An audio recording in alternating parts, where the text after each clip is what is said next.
ഒഴിച്ച് കഴിഞ്ഞിട്ട് വീണ്ടും വീണ്ടും മൂത്രം ഒഴിക്കണം എന്നുള്ളത് തോന്നുന്ന ഒരവസ്ഥ, അല്ലെങ്കിൽ മൂത്രം ഒഴിച്ച് കഴിഞ്ഞിട്ട് എന്താണെന്നറിയില്ല ഡോക്ടറെ, പുറത്ത് വരുന്ന സമയത്തായിരിക്കും ചിലപ്പോൾ മൂത്രം വീണ്ടും 2-3 തുള്ളി പാൻറ്റിൽ ഉറ്റുന്ന ഒരവസ്ഥയാണ് എന്ന് പറയുന്ന ആളുകളുണ്ട്. അതേപോലെ മൂത്രം ഒഴിക്കാൻ പോയിട്ട് എന്താണെന്നറിയില്ല ഡോക്ടറെ, കുറച്ച് നേരം മൂത്രം വരും, പിന്നെ എത്ര ട്രൈ ചെയ്താലും എത്ര ഫോഴ്സ് ഉപയോഗിച്ചാലും ഈ മൂത്രം അങ്ങ് പോകുന്നില്ല, പിന്നെ കുറച്ച് നേരം കഴിഞ്ഞാലാണ് വീണ്ടും ആ മൂത്രം പോകുന്നുള്ളൂ. എന്താ ഇതിൻ്റെ ഒരു കാരണം എന്ന് ചോദിച്ചു വരുന്ന ഒരുപാട് ആളുകൾ ഇന്ന് നമ്മളടുത്ത് പേഷ്യൻസുമായിട്ട് വരാറുണ്ട്. അപ്പോൾ യഥാർത്ഥത്തിൽ എന്താണ് ഈ ഒരു കുഴപ്പം എന്ന് പറയുന്നത്? പലപ്പോഴും പലർക്കും അറിയുന്നുണ്ടാവും, ഇതെന്ന് പറയുന്നത് പ്രോസ്ട്രേറ്റിൻ്റെ വീക്കം കാരണമാണ് എന്നാണ് പൊതുവേ ആളുകൾ ഇതിന് പറയാറുള്ളത്. അപ്പോൾ എന്താണ് ഇത് ശരിക്കും? പ്രോസ്ട്രേറ്റിൻ്റെ വീക്കം എന്ന് പറയുന്നത് നമ്മളൊരു മെഡിക്കൽ ടേമിൽ പറയുകയാണെന്നുണ്ടെങ്കിൽ BPH അല്ലെങ്കിൽ ബിനൈൻ പ്രോസ്ട്രേറ്റ് ഹൈപ്പർട്രോഫി എന്ന് പറയുന്ന ഒരു അവസ്ഥയാണ്. അപ്പോൾ ഈ പ്രോസ്ട്രേറ്റ് ഗ്രന്ഥി എന്ന് പറയുന്നത് നമ്മളുടെ മൂത്രസഞ്ചിയുടെ തൊട്ട് താഴെ ഉള്ള ഒരു ചെറിയ വാൾനട്ട് ഷേപ്പിലുള്ള ഒരു ഗ്രന്ഥിയാണ്. ഈ ഗ്രന്ഥിയുടെ അകത്തു കൂടെയാണ് ശരിക്കും ഈ മൂത്രസഞ്ചിയിൽ നിന്ന് ഇറങ്ങി വരുന്ന ട്യൂബ്, അതായത് മൂത്രം പോകുന്ന ആ ഒരു ട്യൂബ് ഈ പ്രോസ്ട്രേറ്റ് ഗ്രന്ഥിയുടെ നടുവിലൂടെയാണ് പുറത്ത് നമ്മളുടെ ലിംഗത്തിലേക്ക് പോകുന്നത്. അപ്പോൾ എന്താ സംഭവിക്കുന്നത്? നിങ്ങൾക്കിപ്പം ചിലപ്പം ഒരു 40 വയസ്സിൻ്റെ മേലെ, അല്ലെങ്കിൽ ഒരു ഫാമിലി ഹിസ്റ്ററി ഉള്ള ഒരാളാണ് നിങ്ങൾ, അല്ലെങ്കിൽ ഒട്ടും വ്യായാമം ഇല്ലാതെ നല്ല തടിയുള്ള തീരെ ഭയങ്കര സെഡൻഡറി ലൈഫുള്ള ഒരാളാണ്, അതേപോലെ നിങ്ങൾക്ക് വല്ല ഡയബറ്റിസ് അല്ലെങ്കിൽ അതേപോലെയുള്ള ഹാർട്ട് രോഗങ്ങളൊക്കെ ഉള്ള ഒരാളാണെന്നുണ്ടെങ്കിൽ എന്താ സംഭവിക്കുന്നത്? ഈ ഒരു പ്രോസ്ട്രേറ്റ് ഗ്രന്ഥിക്ക് ചെറിയ രീതിയിലുള്ള ഒരു വീക്കം വരികയാണ്.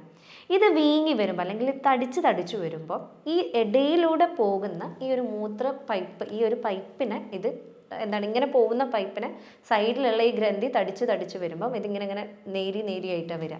അപ്പം ഇവിടെ ഒരു ബ്ലോക്ക് വരികയാണ് ശരിക്കും ചെയ്യുന്നത്. അപ്പം അല്ലെങ്കിൽ മൂത്രം കറക്റ്റായിട്ട് പോകാനുള്ളൊരു സ്പേസ് വരുന്നില്ല എന്നുള്ളത് കൊണ്ടാണ് നിങ്ങൾക്ക് പൊതുവെ ഈ ഒരു മൂത്രത്തിൽ ഇഷ്യൂ വരുന്നത്. അതായത് ഒന്നെങ്കിൽ മൂത്രം ഒഴിക്കാൻ പറ്റുന്നില്ല, അല്ലെങ്കിൽ മൂത്രം ഒഴിച്ചു കഴിഞ്ഞാൽ മുഴുവനായിട്ട് പോയിട്ടില്ല എന്ന് തോന്നുക, അല്ലെങ്കിൽ അതേപോലെ ഈ പറഞ്ഞ പോലെ നമുക്ക് മൂത്രം ഒഴിക്കുന്നുണ്ട്, ഇടയ്ക്ക് വെച്ച് കട്ടാവാണ്, വീണ്ടും പിന്നെ വരും, പിന്നെയും കട്ടാവാണ്, അങ്ങനത്തെ ഒരു അവസ്ഥ, അല്ലെങ്കിൽ രാത്രി കൂടെ മൂത്രമൊഴിക്കാൻ പോകണം എന്ന് തോന്നുന്ന ഒരവസ്ഥ. ചില ആളുകൾ പറയാറുണ്ട്, ഡോക്ടർ എനിക്ക് രാത്രി ഉറക്കമില്ല, മൂത്രമൊഴിക്കാൻ പോകുന്നു എന്നുള്ള അവസ്ഥയാണ്, ഞാനിത് എത്ര ഷുഗറൊക്കെ ടെസ്റ്റ് ചെയ്തൊക്കെ എല്ലാം നോർമലാണ് എന്ന് പറയുന്ന ആളുകളുണ്ട്. അപ്പോൾ ആ കേസിൽ ചിലപ്പോൾ അവർക്ക് പ്രോസ്ട്രേറ്റിൻ്റെ വീക്കം കാരണമാണ് പൊതുവേ ഇങ്ങനത്തെ ഒരു ഇഷ്യൂ വരാറുള്ളത്. അപ്പം നമുക്കിപ്പം പ്രോസ്ട്രേറ്റിൻ്റെ ഇഷ്യൂസ് ഉണ്ട് അല്ലെങ്കിൽ എങ്ങനെ ഉണ്ടാവും എന്നുള്ളത് അറിയണം എന്നുണ്ടെങ്കിൽ നിങ്ങൾ ആദ്യം നിങ്ങളുടെ മൂത്രത്തിൻ്റെ രീതി എങ്ങനെയാണ് എന്നുള്ളത് ശ്രദ്ധിക്കുക എന്നുള്ളതാണ് മെയിനായിട്ട് പറയാനുള്ളത്. അപ്പോൾ ഇപ്പം നേരത്തെ പറഞ്ഞ സിംറ്റംസ് ഉണ്ടോ, അതേപോലെ നിങ്ങൾക്ക് മൂത്രമൊഴിച്ച് കഴിഞ്ഞിട്ട് ബാക്കി പിന്നെയും മൂത്രമൊഴിക്കാനുണ്ട് എന്ന് തോന്നുന്ന ആ ഒരു അറിയാതെ പാൻറ്റിലൂടെ പോകുന്ന ഒരു അവസ്ഥ, അല്ലെങ്കിൽ അങ്ങനെ എന്തെങ്കിലും പ്രശ്നങ്ങളുണ്ടോ എന്നുള്ളത് നോക്കേണ്ടത് തന്നെയാണ്. അതേപോലെ ഇതിൻ്റെ ഫസ്റ്റിൽ കാണുന്ന കേസ് എങ്ങനെയാണെന്ന് വെച്ചാൽ മൂത്രത്തിന് ഫ്ലോ ഉണ്ടാവില്ല, അല്ലെങ്കിൽ ഭയങ്കര ഒരു നമ്മൾ മൂത്രമൊഴിക്കാൻ മുട്ടിയിട്ടൊക്കെ നിൽക്കുന്ന സമയത്ത് നല്ല ശക്തിയിലാണ് മൂത്രം പോവുക അല്ലേ.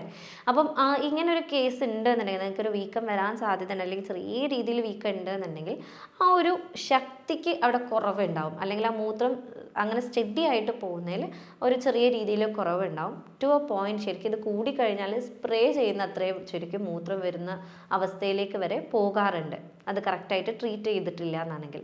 അപ്പോൾ ഇതിൽ മെയിനായിട്ട് പറയാനുള്ളത് നിങ്ങൾ ട്രീറ്റ്മെൻറ്റ് എടുക്കണം എന്നുള്ളതല്ല, പക്ഷേ നിങ്ങളുടെ ലൈഫ് സ്റ്റൈലിനെയും അതേപോലെ നിങ്ങൾ ശ്രദ്ധിക്കേണ്ട കുറച്ച് കാര്യങ്ങൾ ചെയ്യുകയാണെന്നുണ്ടെങ്കിൽ നിങ്ങൾക്ക് ഒരു പരിധി വരെ ഈ ഒരു അസുഖത്തിനെ മെയിൻറ്റെയിൻ ചെയ്ത് കൊണ്ടുവരാൻ പറ്റും എന്നുള്ളത് പറയാനാണ് ഈ വീഡിയോ ഞാൻ ഇന്ന് ചെയ്യുന്നത്. ഞാൻ doctor Hiba Abdul Majeed, doctor Basil's homeo hospital, Pandikkad, Malappuram ജില്ല.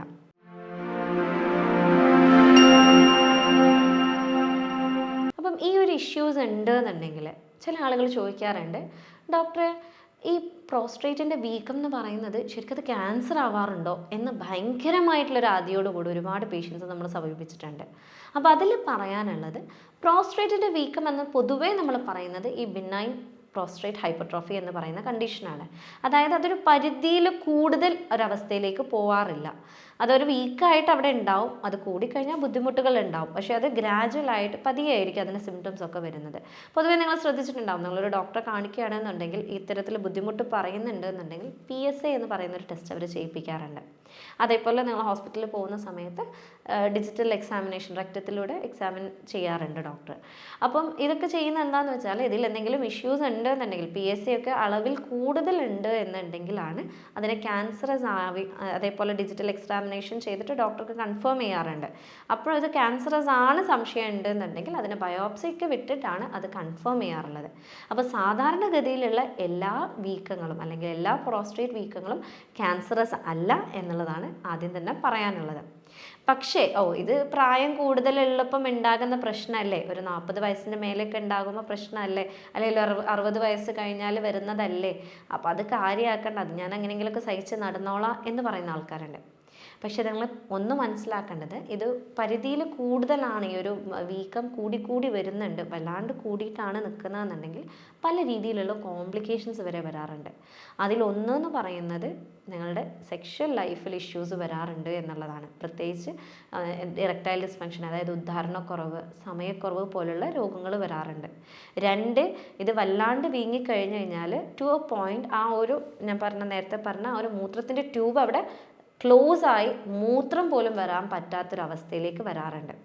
അടുത്തതെന്ന് പറയുന്നത് ഈ പറഞ്ഞ പോലെ മൂത്രം അവിടെ കെട്ടിക്കിടക്കുന്നതുകൊണ്ട് ബ്ലാഡറിൽ ഇൻഫെക്ഷൻ വരാനുള്ള സാധ്യതകൾ കൂടുതലാണ്. ബ്ലാഡറിന് പല രീതിയിലുള്ള മറ്റു രോഗങ്ങൾ വരാനുള്ള സാധ്യതകൾ കൂടുതലാണ്.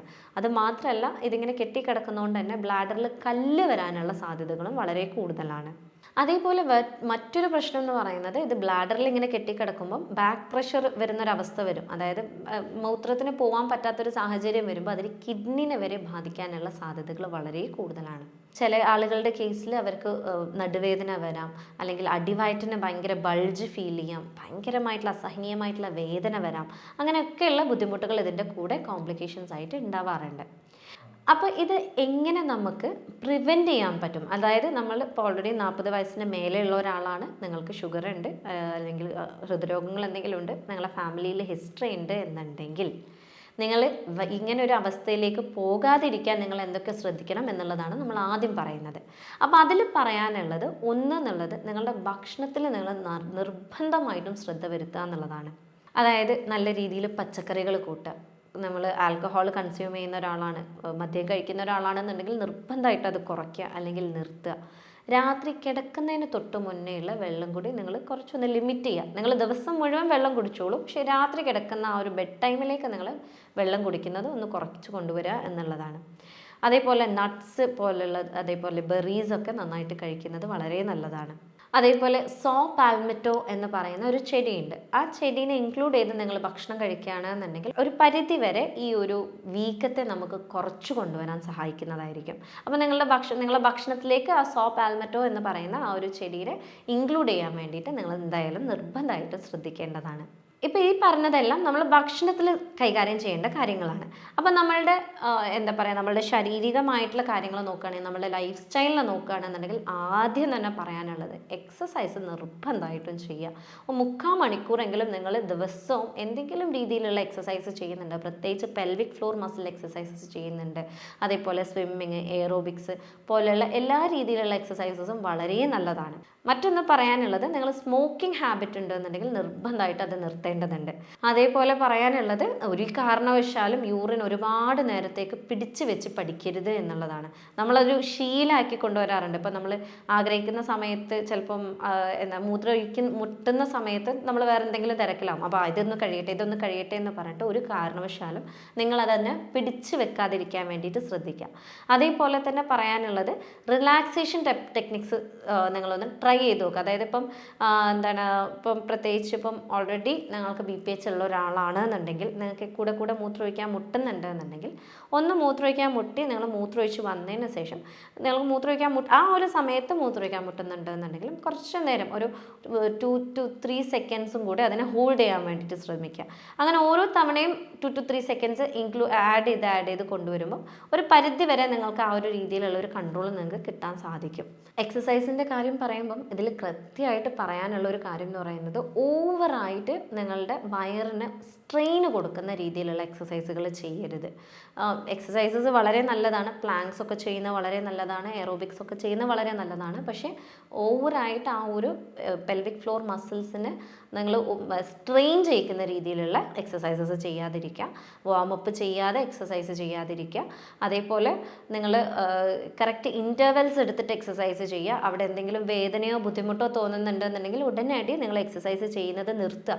എന്തൊക്കെ കാരണവശാലാണെങ്കിലും അത് ഞാൻ കണ്ടിന്യൂ ചെയ്യട്ടെ എന്ന് വിചാരിക്കാതിരിക്കുക എന്നുള്ളതാണ് ഇതിൽ മെയിനായിട്ട് പറയാനുള്ളത്. അപ്പം ഈ മെയിൽ പറഞ്ഞ കാര്യങ്ങളെല്ലാം നിങ്ങൾ ശ്രദ്ധിക്കുന്നുണ്ട്, നിങ്ങളെ ലൈഫ് സ്റ്റൈലിൽ നിങ്ങൾ ശ്രദ്ധിക്കുന്നുണ്ട്. ഇനിയിപ്പോൾ BPH വന്ന ഒരാളാണ്, നിങ്ങൾക്ക് ഓൾറെഡി വീക്കം വന്ന ഒരാളാണെന്നുണ്ടെങ്കിൽ പോലും നിങ്ങളുടെ ഷുഗറിനെയും നിങ്ങളുടെ ഹാർട്ടിനെയും അതേപോലെ നിങ്ങളുടെ മൂത്രത്തിനെയൊക്കെ നിങ്ങൾ കൺട്രോൾ ചെയ്യാൻ പഠിക്കുക. അതേപോലെ ഈ രീതിയിലുള്ള പാൽമെറ്റോ പോലെയുള്ള സാധനങ്ങൾ നിങ്ങളുടെ ഡയറ്റിൽ ഇൻക്ലൂഡ് ചെയ്യുകയാണെന്നുണ്ടെങ്കിൽ ഒരു പരിധി വരെ നിങ്ങൾക്ക് മരുന്നുകളൊന്നും ഇല്ലാതെ അതിനെ മെയിൻറ്റെയിൻ ചെയ്ത് കൊണ്ടുവരാവുന്നതാണ്. ഇനി ഇതെല്ലാം ചെയ്തിട്ട് നിങ്ങൾക്ക് മാറ്റമില്ല എന്നാണെങ്കിൽ നിങ്ങൾക്ക് തീർച്ചയായിട്ടും നമ്മളെ സമീപിക്കാവുന്നതാണ്. നമ്മളിവിടെ ഡീറ്റെയിൽ ആയിട്ട് നിങ്ങളുടെ കേസ് എടുത്ത് നിങ്ങളുടെ കാര്യങ്ങളെല്ലാം ചോദിച്ചറിഞ്ഞ് ശാരീരികമായും മാനസികമായിട്ടൊക്കെ ഇത് കാരണം നിങ്ങൾ ബുദ്ധിമുട്ടുന്നുണ്ടാവും. അപ്പം ഇതെല്ലാം കണക്കിലെടുത്ത് നമ്മൾ AI അത്യാധുനിക സാങ്കേതിക വിദ്യകളുടെ സഹായത്തോടു കൂടിയാണ് നിങ്ങളുടെ രോഗനിർണയവും മരുന്ന് നിർണയവും എല്ലാം നടത്തുന്നത്. അപ്പം ഇതൊരു യൂറോപ്യൻ സോഫ്റ്റ്വെയറിൻ്റെ സഹായത്തോടു കൂടിയാണ് ഇതെല്ലാം ചെയ്യുന്നതും. അപ്പോൾ ഇതുകൊണ്ട് തന്നെ നമുക്ക് ഒരുപാട് പേഷ്യൻസിന് നല്ല രീതിയിലുള്ള ഒരു ആശ്വാസം ഇതുകൊണ്ട് നേടാൻ സാധിച്ചിട്ടുണ്ട്. അപ്പോൾ നിങ്ങൾക്ക് എന്തെങ്കിലും സംശയങ്ങളുണ്ടെങ്കിലും എന്തെങ്കിലും കൺസൾട്ടേഷൻസ് ആവശ്യമുണ്ടെങ്കിലും എന്നെ കോൺടാക്ട് ചെയ്യാവുന്നതാണ്. ഞാൻ doctor Hiba Abdul Majeed, doctor Basil's homeo hospital, Pandikkad, Malappuram ജില്ല.